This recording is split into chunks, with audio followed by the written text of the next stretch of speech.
आज फिल्म जगत की जानी मानी अभिनेत्री उर्मिला महन जी ने क्रांति दूत को अपना साक्षात्कार प्रदान किया।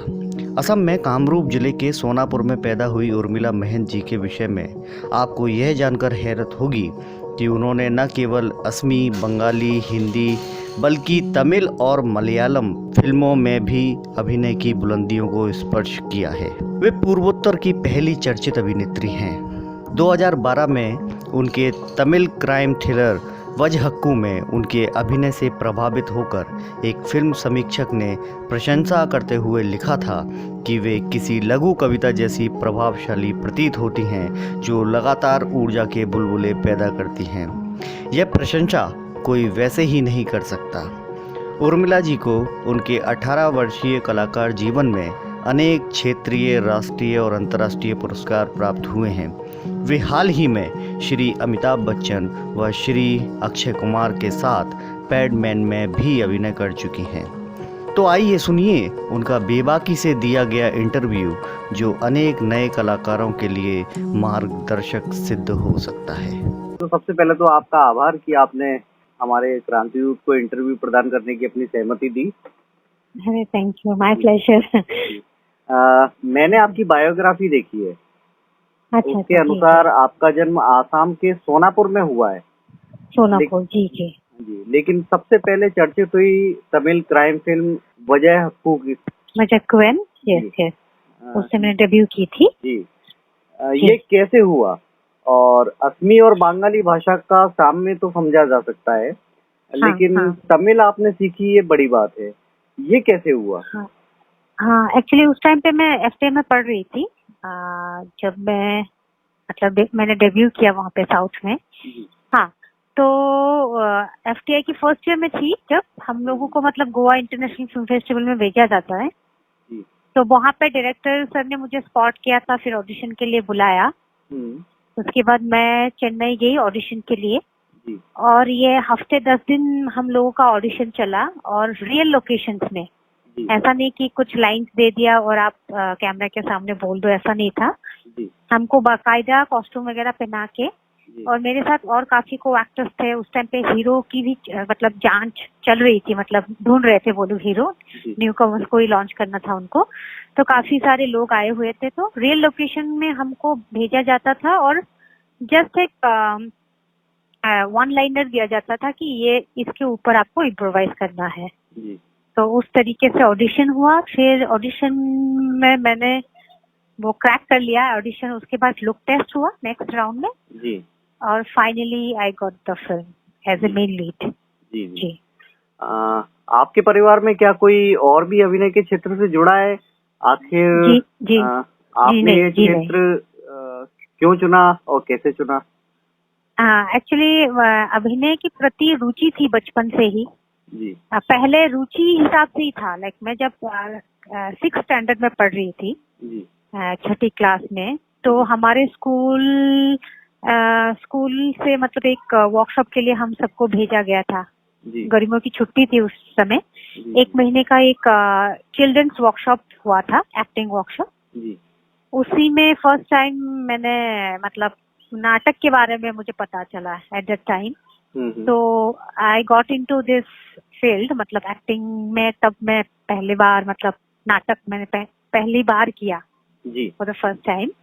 एंड तब तो बस बचपन है, एक अच्छा लगता था एक्टिंग करना, हॉबी की तरह ही था। तो मैंने 4-5 वो चिल्ड्रंस प्ले की। हमारे ग्रुप को काफी अवार्ड्स भी मिले, आसाम में, ऑल असम कॉम्पिटिशन्स में। उसके बाद मैं बड़ी होते गई, 10th पास हो गई। 10th तक मैंने लेकिन चिल्ड्रंस प्ले की। तो मेरे घर में बहुत चिढ़ाते थे मेरे भाई बहन कि अभी तो छोड़ दे, बचपना खत्म हो गया तेरा। लेकिन मुझे अच्छा लगता था। उसके बाद जब मैं कॉलेज में थी, तो I have done few full length place. Assam में ही मैंने की, और गुवाहाटी में भी मैंने 2-3 प्लेस की। और आसाम के पहले नॉर्थ ईस्ट के कुछ चैनल्स थे, पीपीसी नॉर्थ ईस्ट, आसाम के जो चैनल थे पहले, सैटेलाइट चैनल्स, उसमें भी मैंने 2-3 शोज किए। तब तक ये इट वाज नॉट डिसाइडेड कि मैं एक्टिंग में ही जाऊंगी, एक्टर ही बनना है, मुझे एक्टिंग ही करनी है, ऐसा कुछ नहीं था। तो उस समय में जब मैं कॉलेज में पढ़ाई कर रही थी तो मेरी बड़ी बहन पूना में पढ़ाई कर रही थी। तो उनको मतलब एफटीआई के बारे में पता चला, दीदी को।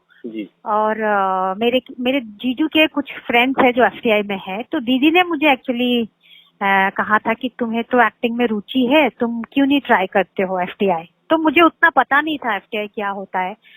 लेकिन एनएसडी के बारे में मुझे पता थी, क्योंकि हमारा जो वर्कशॉप हुआ था उसमें काफी एनएसडी के पास आउट लड़के हमें पढ़ाने आए थे। तो वैसे मेरा मतलब नाटक का जो मुझे स्टार्टिंग में जो ट्रेनिंग मिली वो एनएसडी वालों से ही मिली। आसाम से काफी लोग जाते हैं एनएसडी में, काफी सारे स्टूडेंट्स हैं आसाम से। तो वहाँ के एक डायरेक्टर है जिनके साथ मैंने काम किया था, जो हमें पढ़ाने आते थे बचपन में। उसके बाद मैंने उनके साथ काम किया बड़ी होके। तो उन्होंने भी मुझे इंसिस्ट किया था कि उर्मिला तुम एनएसडी चली जाओ। तो उस टाइम पे मुझे ऐसा लगता था कि एक्टिंग ऐसी चीज है कि ये मतलब कैसे एक्टिंग किसी को सिखा सकते हो और बिना सीख के भी हम एक्टिंग कर सकते थे, ऐसा मेरे दिमाग में कुछ था उस समय। पता नहीं कहाँ से आया था यह ख्याल। तो मैंने कभी तवज्जो नहीं दी थी कि मुझे कभी असम से बाहर जाना है या इंस्टीट्यूट में पढ़ाई करनी है। लेकिन जब मेरी दीदी ने कहा कि इसमें ट्राई करो, तो मैंने भी सोचा ठीक है ट्राई कर लेते। लेकिन मैंने किसी को बताया नहीं था उस समय कि मैं एफटीआई की एग्जाम देने जा रही हूँ। और मैंने काफी सुना था कि वो टफ होता है एग्जाम, मतलब 1-2 बार में तो क्लियर होता नहीं है आसानी से, और 3-3 राउंड्स होंगे हमारे। ये सुन के ही हम लोग मतलब ये डर जाते हैं ना। तो मैंने लेकिन बहुत मन लगा के तैयारी की, चुपचाप तैयारी की, किसी को नहीं बताया। मेरे दोस्त लोगों से भी नहीं बताई इस बारे में कि मैं एग्जाम में अपेयर होने वाली हूँ। एग्जाम हो गया, फर्स्ट जो राउंड होता है रिटन, उसमें एकदम लास्ट में आया मेरा नाम। मैं नीचे से ही देख रही थी और लास्ट में मेरा नाम है। तो चलो रिटर्न तो क्लियर हो गया। फिर हमको कोलकाता बुलाया गया सेकंड राउंड के लिए, एफटीआई में, सत्यजीत रे फिल्म इंस्टीट्यूट। वहां पे हम लोगों का इंटरव्यू हुआ। तो इतने सारे लोगों को देख के मुझे लग रहा था कि नहीं, ये तो शायद नहीं हो पाएगा। लेकिन ऐसा भी नहीं था मुझे कि नहीं मुझे जाना ही है, वो क्या हो जाएगा नहीं होगा, तो ऐसा कुछ नहीं था। वैसे फिर लेटर आया कि सेकंड राउंड भी क्लियर हो गया। फिर थर्ड राउंड के लिए मैं एफटीआई पहुंची। फिर वहां से पूरे देश भर के चुने हुए लोग वहां पहुंच गए। लाइक 149 फाइनलिस्ट थे हमारे। तो उसमें से 20 सीट्स थे उस टाइम पे 2007-8 में। तो उसमें मैं सेकंड टॉपर हुई ऑल ओवर इंडिया। जब रिजल्ट आया कि ओके मैंने टॉप किया है, तो जब एफटीआई में गई उसके बाद मैंने डिसाइड किया है कि मुझे एक्टर ही बनना है। तो इट वाज अनप्लान्ड एक्चुअली, कभी सोचा नहीं था। शायद प्लानिंग करती तो शायद नहीं हो पाता। ये पूरा अनप्लान्ड रहा। पूरा अनप्लान था, मतलब बस हॉबी ही थी, मतलब एक्टिंग। लेकिन बचपन से एक रुचि थी बहुत, मुझे फिल्में देखना बहुत अच्छा लगता था। मैं मतलब बस चले तो मैं टीवी के सामने ही बैठे रहूं, मतलब पूरा दिन। ऐसा था मैं, मतलब मेरा वो पहले बचपन में तो डार्क सर्कल्स आ जाते थे, इतना मतलब टीवी देखती थी मैं। शायद वो इंटरेस्ट था पहले से ही। तो आपने कामरूप के डुमोरिया कॉलेज से स्नातक किया है और उसके बाद अपने जीवन का बड़ा हिस्सा मुंबई में गुजारा और फिर film and television institute of India Pune में दाखिला लिया। उस दौर का अगर कोई उल्लेखनीय स्मरण है आपके दिमाग में? उल्लेखनीय बात तो यही है कि मैं मतलब एफटीआई मैंने क्रैक कर लिया एक ही बार में, और मुझे सेकंड रैंक भी मिलना ऑल ओवर इंडिया। फिर वहां जाने के बाद फॉर द फर्स्ट टाइम मुझे वर्ल्ड सिनेमा के साथ मेरा परिचय हुआ। वो मेरे लिए बहुत बड़ी बात थी और मुझे लगता है कहीं ना कहीं FTI is the turning point of my life. अगर एफटीआई नहीं जाती तो शायद मैं गोवा इंटरनेशनल फिल्म फेस्टिवल नहीं जाती, कभी वहां नहीं जाती तो शायद वो डायरेक्टर से वहां मुलाकात नहीं होती। और वो भी बहुत ही मतलब फिल्मी कहानी है, क्योंकि हम फिल्म देखने के लिए ऐसे टिकट के लिए खड़े थे आइनॉक्स के बाहर। और वहां पे मेरा एक बैचमेट था, वो चेन्नई से था लकीली। तो वो डायरेक्टर जिनके साथ मैंने डेब्यू किया है बालाजी शक्तिवेल, और वो साउथ के बहुत नामी ग्रामी डायरेक्टर है, नोटेड डायरेक्टर है। तो वो अपने कुछ असिस्टेंट्स के साथ बैठे हुए थे थोड़े दूर। तो मेरे दोस्त ने उन्हें देख लिया और बोला कि ये बहुत बड़ा डायरेक्टर है तमिल का, चलो मिलते हैं। तो मैंने सोचा था, कभी लाइफ में सोचा नहीं कि मैं साउथ बहुत जाऊंगी, कभी काम करना है मुझे। मैंने, वो भी मेरा प्लान नहीं था कभी। तो उसने बोला चलो मिलते हैं। मैंने कहा मुझे क्या मिलना है, तुम जाके मिल लो, मैं इधर ही रहती हूँ। उसने बोला आ जाओ ना, हाय बाय बोलने में क्या है। तो मैंने सोचा ठीक है। फिर मैं गई, सर से मिली, हेलो हाय बोल के मैं वापस आ गई, क्योंकि they have started talking in Tamil. तो मुझे लैंग्वेज तो बिल्कुल समझ में नहीं आती थी। तो मैं मतलब थोड़े दूर आकर मैं खड़ी रही और मैं वेट करती रही कि मेरा दोस्त का मतलब बातचीत हो जाए तो मैं चली जाऊंगी। उसके बाद एक असिस्टेंट डायरेक्टर आया सर का कार्ड लेके, तो उन्होंने बताया सर आपसे बात करना चाहते हैं। मैंने कहा अच्छा। बोला हाँ ये आप उनका कार्ड है। तो मैं फट से आ गई। उस टाइम पे मेरे मतलब मन में लड्डू फूट रहे थे, क्योंकि मैंने काफी ऐसे किस्से सुने थे कि डायरेक्टर्स ऐसे एक्टर्स को चुन लेते हैं ना, स्पॉट करते हैं। और मेरे 2 एक सीनियर्स हैं जिनको ऐसे बॉम्बे में स्पॉट किया गया था। जी जी। तो वो अंदर ही अंदर एक पता नहीं कुछ तो चल रहा था उस टाइम पे। तो बुला रहे डायरेक्टर, उस टाइम पे ऐसा लगता है ना कि आपको कोई बुला ले तो लगता है कि आपको काम मिल ही गया। जी जी। वो भ्रम बाद में टूट गया, उस टाइम पे था। तो मैं आई, सर से बात की, तो सर ने बोला कि ऐसे एक फिल्म बना रहा हूँ मैं, तो आप क्या एक्टिंग करना चाहोगे, हीरोइन बनना चाहोगे, ऐसे बोला। मैंने कहा हाँ सर, मैं एफटीआई से हूँ। और उस दिन मैंने टी शर्ट भी पहन रखा था एफटीआई वाला। तो सर ने बोला या आई कैन सी दैट। तो सर ने बोला ये मेरा कार्ड है, अपना फोटोज भेजना, उससे पहले मेरी फिल्म है यहाँ पे, वो देख लेना किस तरह की फिल्में मैं बनाता हूँ। मैंने कहा ठीक है। फिर मैं गई सर की फिल्म देखने के लिए। उसके बाद मुझे पता चला why he asked me to see his movie, because वो बहुत ही रियलिस्टिक अप्रोच रखते हैं और बहुत ही मतलब नेचुरल जोन में काम करते हैं जी। और वो हमारे लोगों के लिए एक और बहुत अच्छी बात हो गई, क्योंकि we are into that zone mainly. तो हमें सिखाया जाता है जो नेचुरल चीजें होती है ना, सो कॉल्ड नेचुरल जिसको बोला जाता है। तो मुझे बहुत अच्छा लगा। मतलब उसके बाद मैं एफटीआई वापस चली आई नेक्स्ट डे। फिर फोटो वोटो खिंचवा के मेरे ही एक बैचमेट को बोला कि फोटो खींच दो। फोटो खींच के मैंने चेन्नई भेज दिया। और काफी 3-4 महीने बाद मुझे कॉल आया प्रोडक्शन से कि ऐसे ऐसे ऑडिशन के लिए आपको शॉर्टलिस्ट किया गया है, आप आओगे क्या। मैंने कहा हाँ जरूर। तो मैंने परमिशन ली डिपार्टमेंट से। फिर मैं वहां गई, ऑडिशन हुआ। उसके बाद मेरा सिलेक्शन हुआ। तो वो भी बहुत मतलब मेमोरेबल इंसिडेंट है मेरे लाइफ का। मतलब the way I got into south industry. और मूवी भी बहुत बड़ी हिट रही, क्रिटिकली अक्लेम्ड रही। 2 नेशनल अवार्ड्स मिले फिल्म को। मुझे नॉमिनेशन मिली काफी, मतलब 3 nomination I have got in my first movie. एक थी विजय टीवी अवार्ड्स में चेन्नई में, और 2 south Indian International Movie Awards में। नंदिता दास भी थे उस कैटेगरी में। तो मैं आसाम से मतलब नॉर्थ ईस्ट की पहली एक्ट्रेस हूँ जिसको South Indian International Movie Awards में नॉमिनेशन मिला। तो दोज ऑल वेर मतलब बिग मतलब मेमोरीज फॉर मी, बहुत ही fond memories of my life. आप 2012 से अभिनय के क्षेत्र से जुड़ी हुई हैं। हाँ, 2002 से एक्चुअली मैंने I have started working in Bombay. मेरी फिल्म, मेरी शूटिंग हमारे हुई थी 2010 में जी, तमिल फिल्म की। लेकिन उसको 2 साल लगा उसको रिलीज होने में। जी जी। तो 2012 में ही तमिल क्राइम फिल्म वजह अक्कू में आपके अभिनय से प्रभावित होकर एक फिल्म समीक्षक ने आपकी प्रशंसा करते हुए लिखा था कि आप किसी लघु कविता जैसी प्रभावशाली प्रतीत होती है, जो लगातार ऊर्जा के बुलबुले पैदा करती है। यह प्रशंसा कोई वैसे ही नहीं कर सकता। क्या आप हमारे हिंदी भाषी दर्शकों को बताना पसंद करेंगी कि ऐसी क्या खास विशेषता उस थ्रिलर में और आपके अभिनय में थी जिसके चलते समीक्षक महोदय इतने प्रभावित हुए? इस क्वेश्चन का जवाब में मतलब मेरे लिए देना मुश्किल है, बिकॉज इसके लिए अगर आप बुरा ना माने, अगर आपको समय मिले, मैं दर्शकों मतलब जो रीडर्स है उनको भी बोलना चाहूंगी, आपके जरिए, और आपको भी बोलना चाहूंगी, अगर आप फिल्म खुद देख लेंगे शायद आपको लगेगा क्यों ऐसे समीक्षकों ने ऐसे मतलब रिमार्क्स दिए। एंड ये मेरे लिए बहुत नई बात थी उस समय में, क्योंकि मैं साउथ में किसी को नहीं जानती थी अलावा मेरे दोस्त के और उसके फैमिली वालों से। और मुझे तमिल की टीवी नहीं आती थी जब मैं शूट कर रही थी।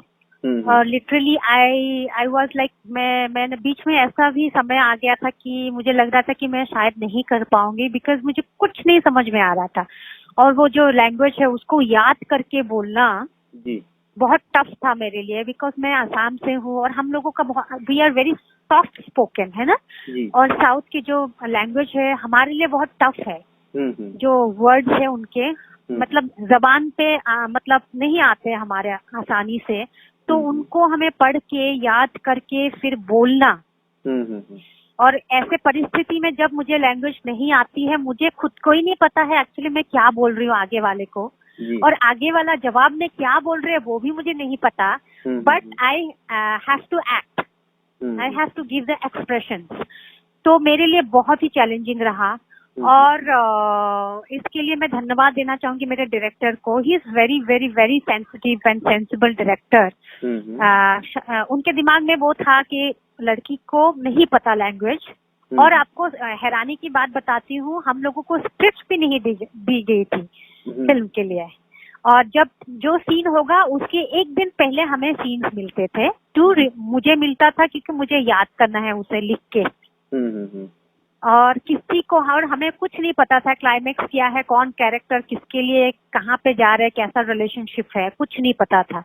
शॉर्ट से पहले हमको सब समझाया जाता था कि ये है, वो है, ऐसे आओ ऐसे जाओ, उस टाइप का। तो शायद जो हार्डवर्क मैंने की थी कैरेक्टर के लिए, तो मे बी वो शायद रिफ्लेक्ट हुआ वहाँ पे उस फिल्म में। और ये एक टिपिकल तमिल स्लम की लड़की है जो मैंने कभी पहले देखी भी नहीं थी, स्लम्स कैसे होते हैं चेन्नई में, क्योंकि मैं उससे पहले चेन्नई कभी गई नहीं थी ऑडिशन से पहले। तो मुझे शूट के 2 दिन पहले मुझे बुलाया गया था वहाँ पे, और मुझे स्लम्स में लेके गए थे देखने के लिए। उसी 2 दिन में मैंने जो देखा, जो ऑब्जर्व किया, और मेरे लिए बहुत टफ था क्योंकि मुझे डबल मेहनत करनी पड़ रही थी। एक तो लाइन्स को याद रखने के लिए, सेकेंडली सीन्स को याद रखना है एक्चुअली क्या है। लेकिन जब आप कैमरे के सामने होते हो एज एन एक्टर, आप सब भूल जाते हो एक्चुअली क्या हम सीख के आए थे, क्या पढ़ के आए थे। और उस टाइम पे रह के वो उसमें रिएक्ट करना वो इजी नहीं था मेरे लिए। लेकिन मैं इसके लिए बहुत हमेशा मतलब आभार रहती हूँ मेरे डायरेक्टर और मेरे ऑलमाइटी गॉड कि उस टाइम पे मैंने वो एक्सप्रेशंस दिए जो चाहिए थे। और आप बिलीव नहीं करोगे, जब हमारा प्रीव्यू शो था मैं लिटरली सबटाइटल्स देखती थी और मेरे एक्सप्रेशंस देखती थी कि आगे वाला जो बोल रहा है उसी के अकॉर्डिंग एक्सप्रेशंस हो रहे हैं कि नहीं।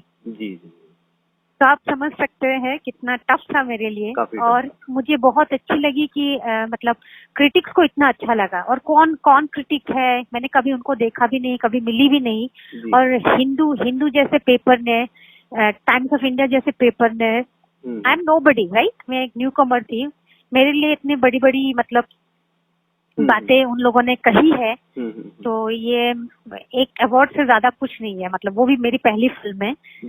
मैं बस बहुत ज्यादा हम्बल्ड हूँ। I really appreciate that, I am really humbled कि उन लोगों को अच्छी लगी काम। पहले मैंने काम किया है साउथ में, हिंदी से पूरी। हाँ, मेरी बैकवर्ड जर्नी है एक्चुअली। मैंने साउथ में डेब्यू की है, वो मेरी पहली फिल्म थी। अच्छा। उसके बाद मैंने बॉलीवुड में काम की। उसके बाद मुझे बंगाल में बुलाया गया। उसके बाद मेरे घर वालों को लगा कि अच्छा ये एक्टिंग कर सकती है, उनको बुलाओ। तो रिवर्स जर्नी है ये।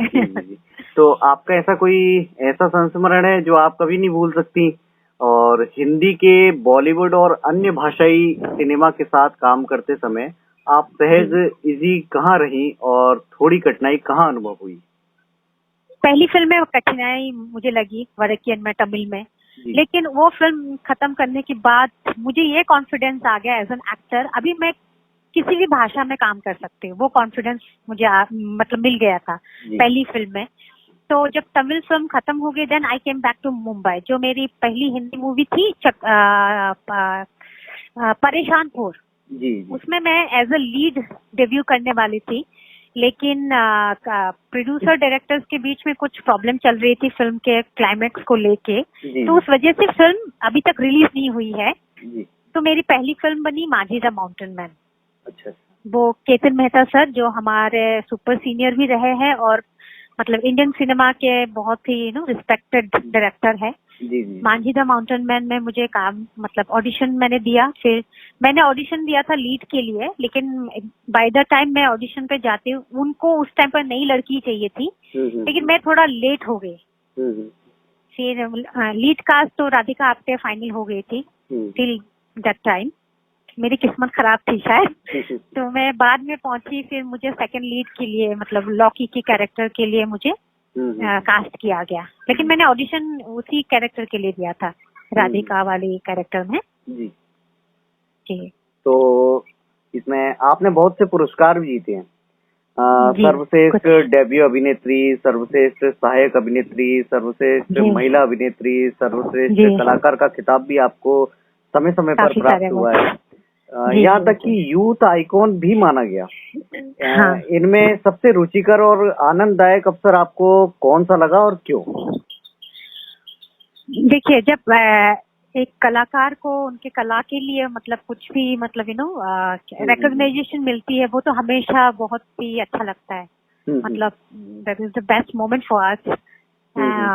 खाना से ज्यादा शायद हमको रिकॉग्नाइजेशन ज्यादा प्यारे होते हैं आर्टिस्ट के लिए। मैं एक्टर की बात नहीं कर रही हूँ, जो कलाकार होते हैं उनके लिए, हम उनके लिए 2 तालियां बजा लें वो उनके लिए बड़ी बात होती है।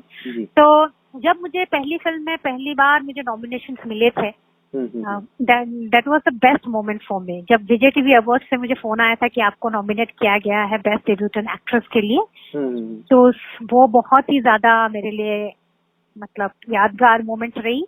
उसके बाद south Indian International movie award के लिए भी फोन आया। उसके बाद जब असम में मुझे मतलब पहला अवार्ड मिला best actress in Prague cine awards 2016 में, बेस्ट एक्ट्रेस अवार्ड मिली थी उस टाइम।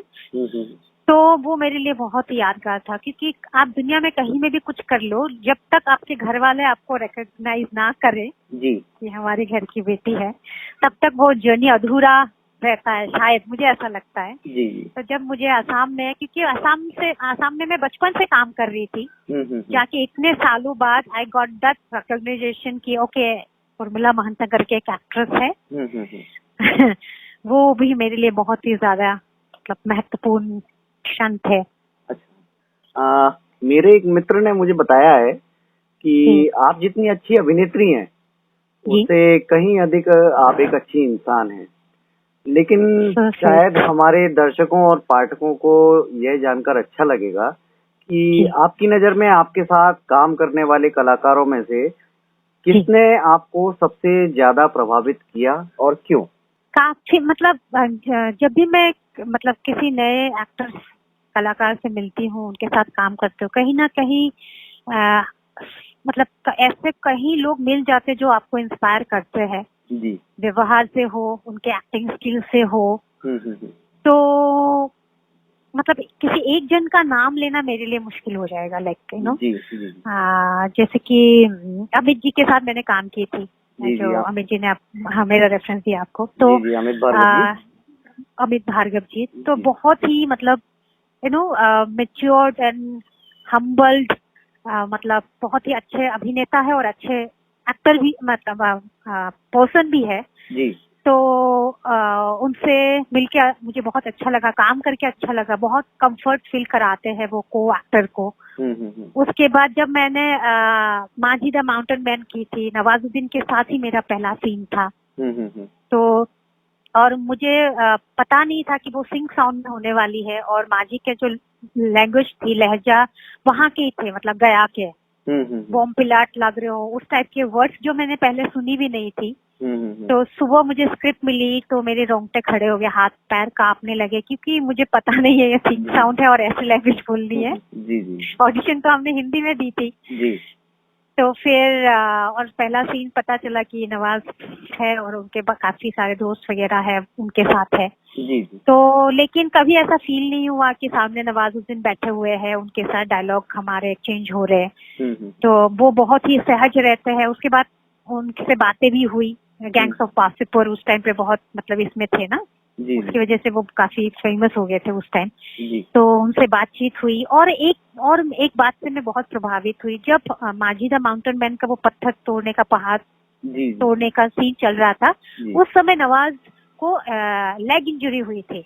उनकी लिगामेंट ना टूटी हुई थी। जो नॉर्मली वो वॉक करते थे ना, वो एक छड़ी लेके वॉक करते थे, लेकिन जब उनका सीन होता था पहाड़ी पे चढ़ाई करना, पत्थर तोड़ना, विदाउट दैट छड़ी वो ऐसे करते थे जैसे कि कुछ हुआ ही नहीं।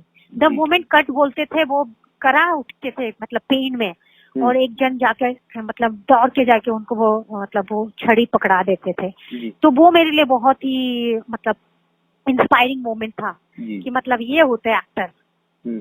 When you are acting in front of camera, you forget everything, जो पर्सनल जो पेन हो, ये जो हम नॉर्मली वो चल नहीं पा रहा था सीधे रास्ते में, वो टूटी हुई लिगामेंट के साथ वो कुल्हाड़ी लेके पहाड़ में चढ़ाई कर रहे हैं, पत्थर तोड़ रहे, तो मैं बहुत ज्यादा प्रभावित हो गई थी उस मोमेंट पे। तो लिटरली, और उसके बाद पैडमैन के टाइम पे अक्षय कुमार सर से मैं बहुत प्रभावित हुई जी।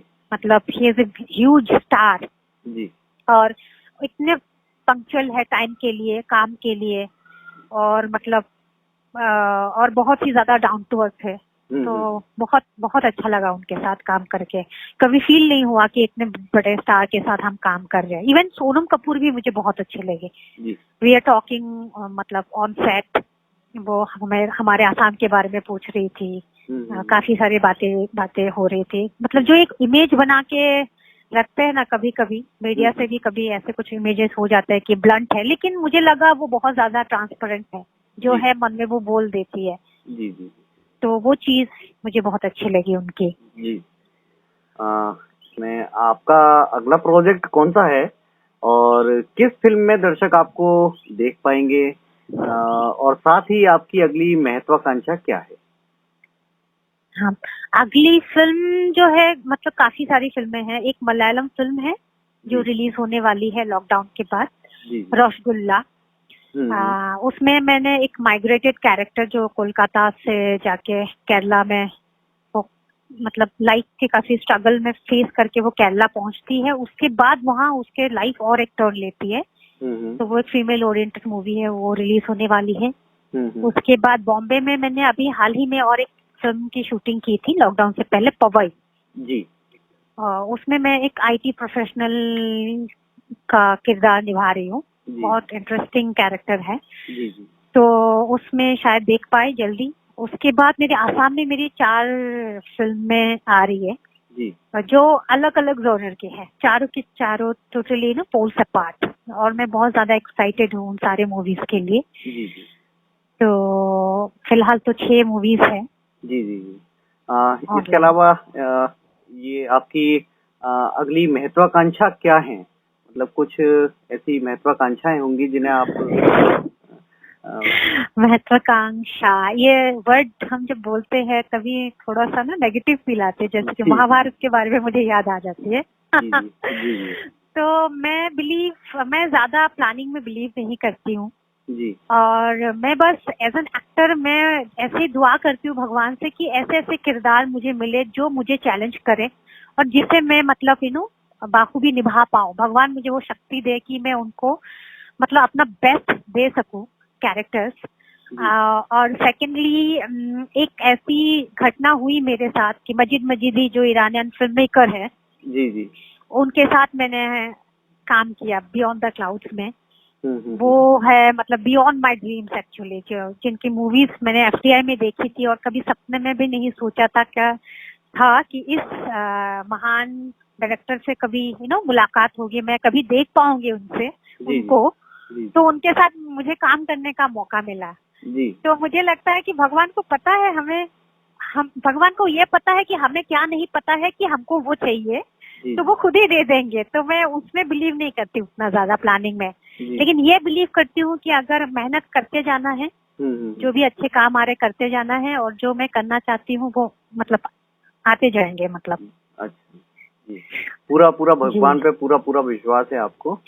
यस मतलब मुझे supreme power, there is a supreme power, जो वो है यूनिवर्स का जो एक पावर है, आई बिलीव इन दैट। उनको आप भगवान कहिए या पावर ऑफ नेचर कहिए, जो भी नाम देना चाहे मैं तो भगवान ही कहती हूँ उन्हें।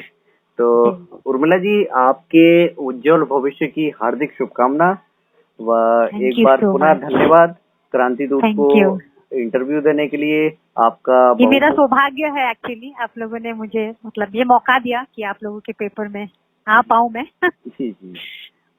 एक बार पुनः आपको बहुत बहुत धन्यवाद। शुक्रिया जी नमस्कार। Thank you so much, pleasure talking to you. जी नमस्कार। जी नमस्कार।